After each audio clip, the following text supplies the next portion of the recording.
helps with ugly kids, doesn't it? Come on. It's like, oh, look, there's somebody like you. Thank you very much, Joe Summersfield.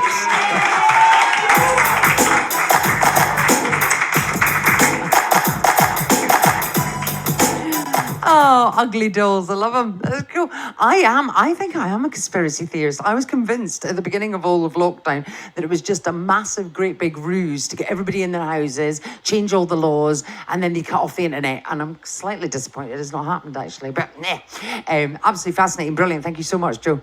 We are going to crack on because, these topics are amazing. When was the last time you had sex? Chat box, I want to hear. I'm doing a survey. I'm checking it out.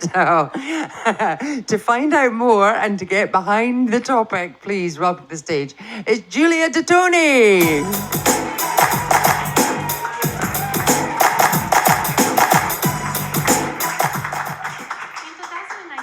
American reporter Jane Slater wrote on Twitter that she got a Fitbit for Christmas from her boyfriend.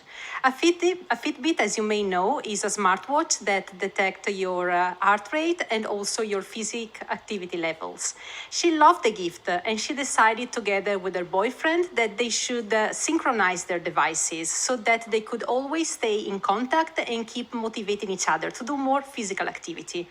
She loved the gift up to the point when one morning she received a notification on her device that her boyfriend at 4 a.m. in the morning had registered a very high heart rate and physical activity levels. Now, spoiler alert, he was not at the gym. And Jane shared this tweet, and there was a huge debate on the internet because she was not alone. Many other users of these technologies had similar experiences. And she discovered that technologies such as Fitbit are even used in the courtroom. They are used for filing divorces and also for criminal law.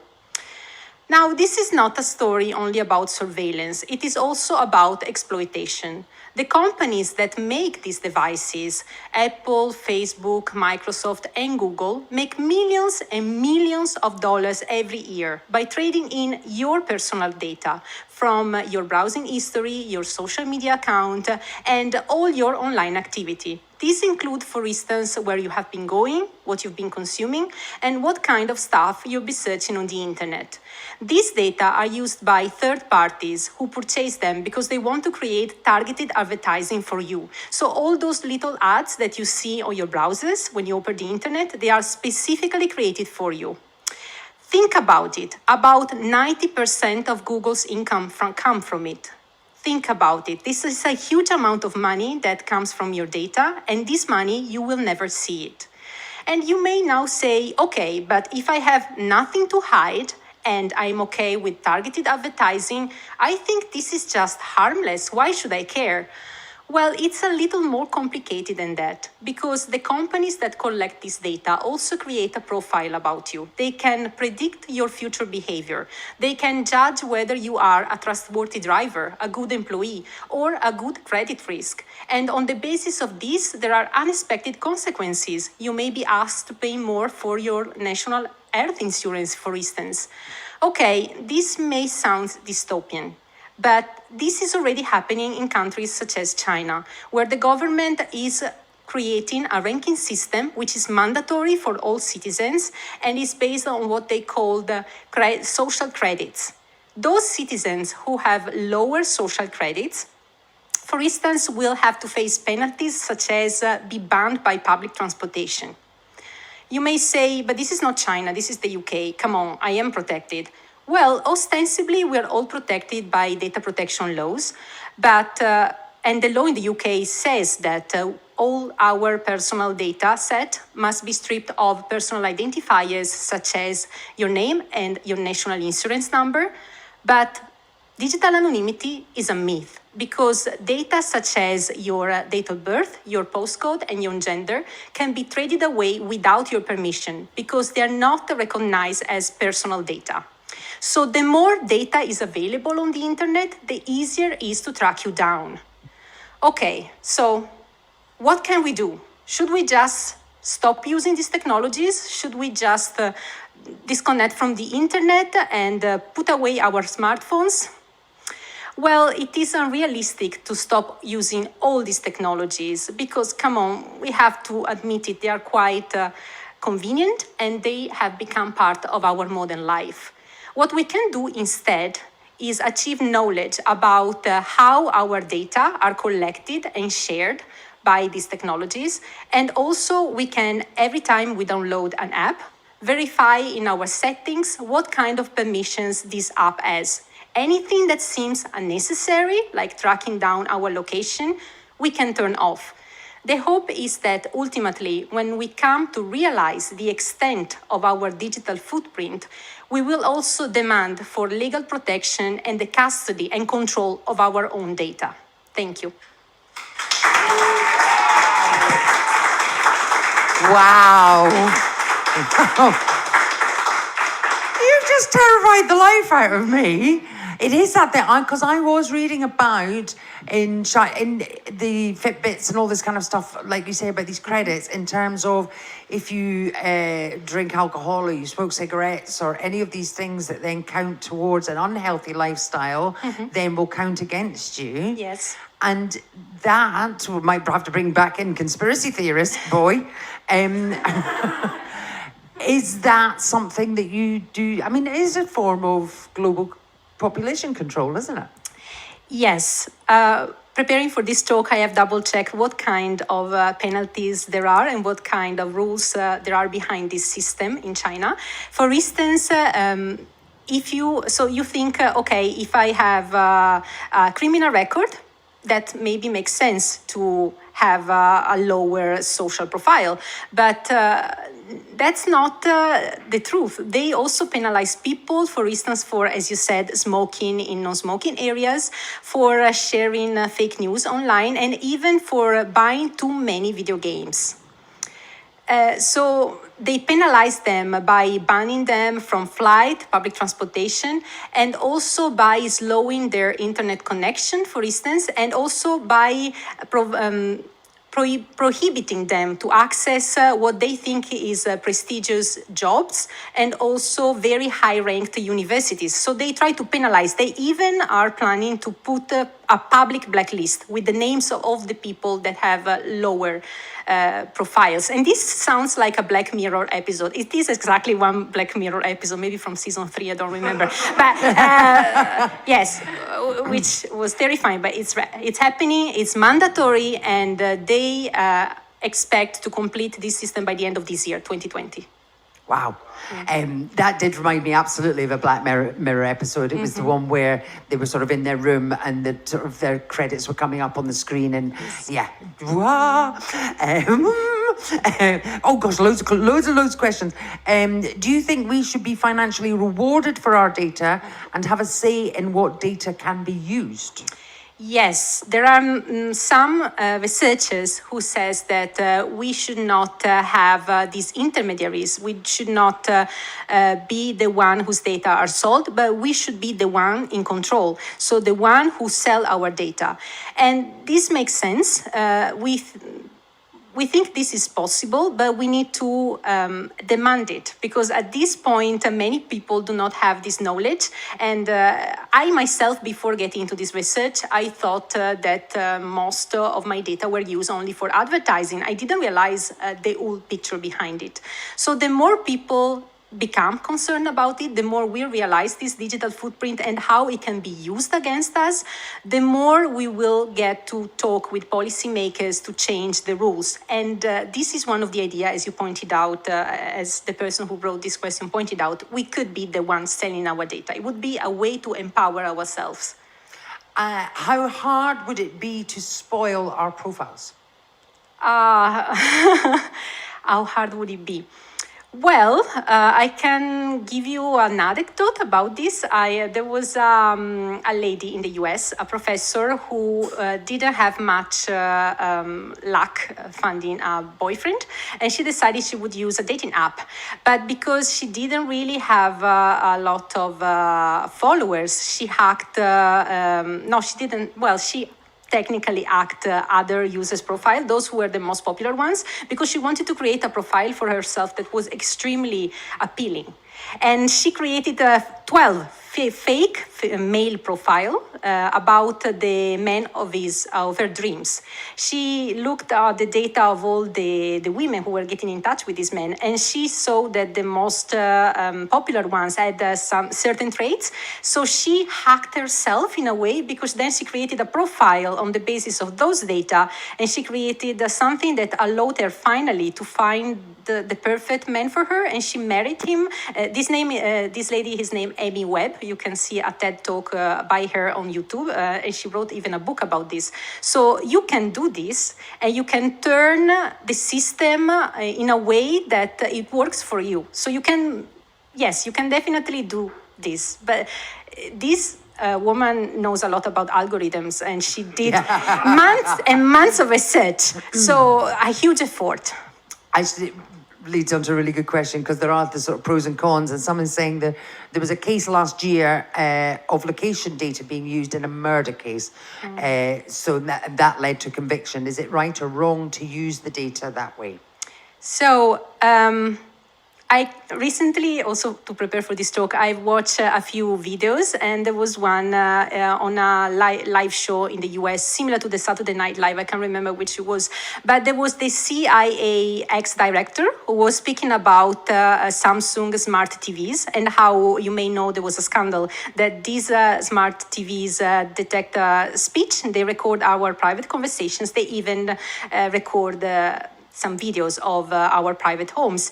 And the anchorman on the show asked the CIA ex-director, is it okay to spy on us? And this director said, well, you're a good guy. You shouldn't be afraid of these technologies. But there are also bad guys right out there. So you may be willing to compromise some of your privacy if you think that we can catch those bad guys. I don't know what my answer is, because I think there is a blurry line between what we should consent and what we should not. I think at least we should know what we're receiving as a service, because those who purchased 40 million of US households had these TVs that were possibly hacked by the CIA and maybe also Korea, and we don't know. They didn't know about it. So, okay, if you're okay with it, you can do it. But if I or you or another person is not okay, I think we have the right to choose. So the right to choice is the most important thing, I think. And it keeps coming back to that sort of, if you've got nothing to hide, then you shouldn't be worried. But it isn't. That there's too much more involved, yes, isn't it? And there is a concept that academics use a lot. Jeremy Bentham, philosopher, used the concept of the panopticon, this prison where all the prisoners feel that they are constantly watched. They cannot see the guard, but they know that they can be watched all the time, which is pretty similar to Orwell's 1984, where the main characters didn't know when and where exactly they were watched, but they knew they could be. And this just is stripping away our privacy and our freedom. So I think surveillance is really violating human rights, and even the feeling of being watched is something that influences our action and deprives us of our basic human rights. So it's a very delicate topic. Yes. I've got loads of questions. And also because it's like out of context, they can just take pieces of information and not. But yes. How available is this data to health insurance companies? And they've said it's more of a USA problem at the moment, but... Yes, I have another anecdote. So there was an ex-governor of Cambridge, Massachusetts in the US that decided to support a cause to release 135,000 state employees' health data, stripping off their name and national insurance numbers, but including all the information about their operation and medical state and everything that is very private. So there is a professor in the US that decided to show how it is easy to hack this. And she purchased, this is a professor of privacy based at Harvard. She purchased for only $20 another just collection of data, which is the voters from the same geographical area. And in the data, there were included the names of these people and their date of birth and their postcode. And within minutes, she could find the governor data and his families, because there were only 6 people. She cross-referenced the 2 databases.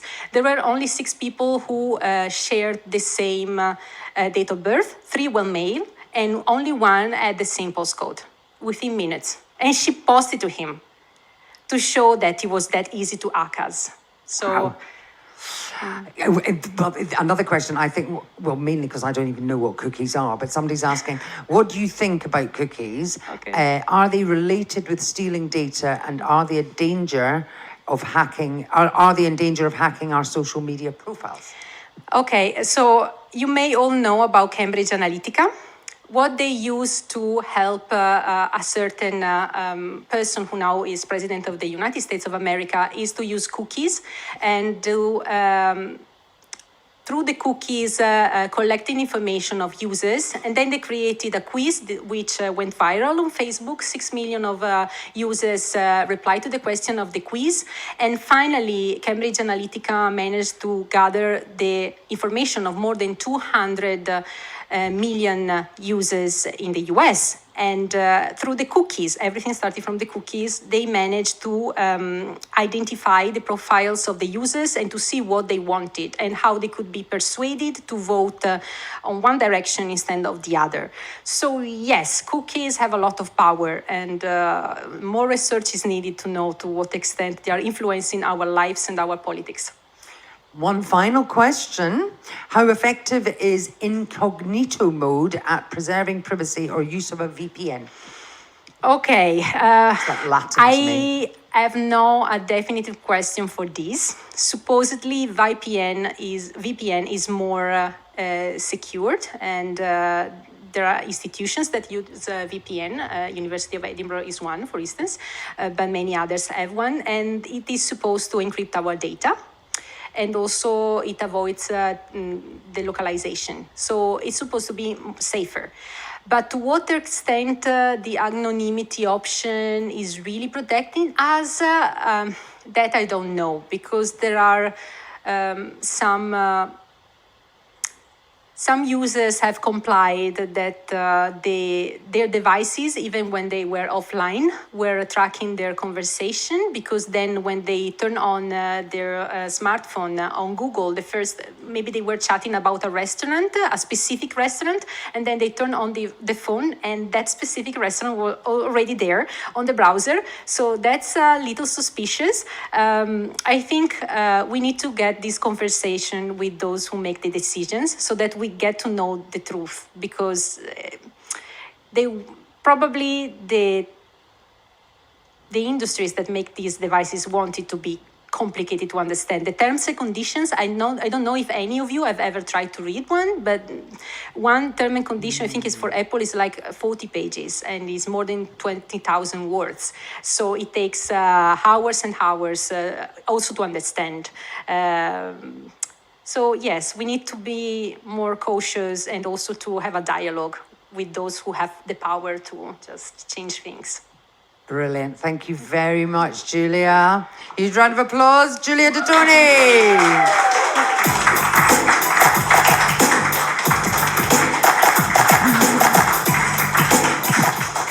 Bloody terrifying. I think what we have learned is tell nobody fuck all. Nothing. Just tell nobody. And actually, I feel like I kind of slightly led you down the garden path and asked you what... in terms of not telling people things, you've told me a lot about when you last had sex. So Gary last had sex 4 months ago, and then he's put in person, which suggests that Gary's got some online loving going on. And poor old Dave hasn't had any sex since before lockdown. And apparently Roy is having sex as he's watching this. So that's a complete lie. I made that up. See how easy it is to tell lies. Yeah, keep an eye on me. We have, that was fascinating. And it does terrify me. I don't know if it terrifies you, but I'm kind of like, Any minute now. It's my conspiracy theory. We're going to come back to conspiracy theories, Joe. The next topic, I don't know if I'm going to like it because I know the answer. So